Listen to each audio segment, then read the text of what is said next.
ইমাম বুখারী রাহমাতুল্লাহি আলাইহি মাযহাবের অনুসারী ছিলেন। তিনি হাদিস জানতেন, কিন্তু মাযহাব তিনিও কোনো না কোনো একটা মাযহাব পালন করতে হইতো। যেহেতু ইমাম বুখারী রাহিমাহুল্লাহ মুজতাহিদ ছিলেন, ফকিহ ছিলেন, হ্যাঁ, কিন্তু মাযহাবদাররা কি বলে জানেন?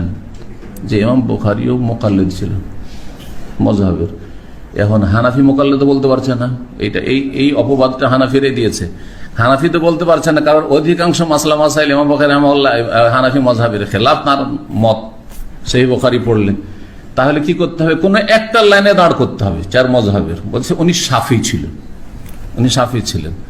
উদ্দেশ্য অসার যে এত বড় ইমাম বুখারী যদি শাফি মাযহাবের হয়, তো তোমরা কোন ক্ষেত্রের মূল্য যে তোমরা এই আহলে হাদিস ইসলাম মাযহাবী, তোমরা হয় হানফি হও, নয় শাফি হও, নয় মালিকি, নয় হাম্বলি হও, একটা হও।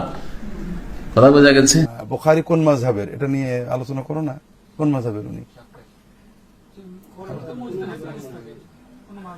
এইটা বোঝা উচিত। আসলে মাযহাবের হইতে হবে, না হলে মুসলমান হওয়া যাবে না। এই চিন্তা কেন তোমরা করো?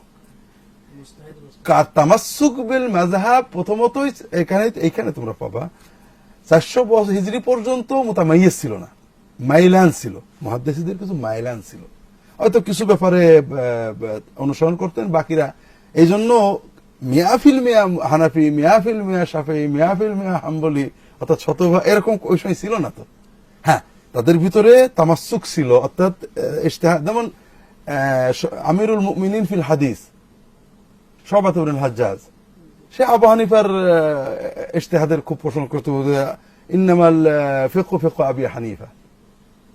তার মানে এনাদের তিনি শতভাগ আবু হানিফার অনুসারী ছিলেন। এরপরে তোমার আমার মনে পড়ছে না, এটা হলো ইয়াহইয়া ইবনু সাঈদ আল কাত্তান। তিনি অনেক সময় খুব সরাহাতান বলেছেন আমি আবু হানিফার ফিকহ মানি।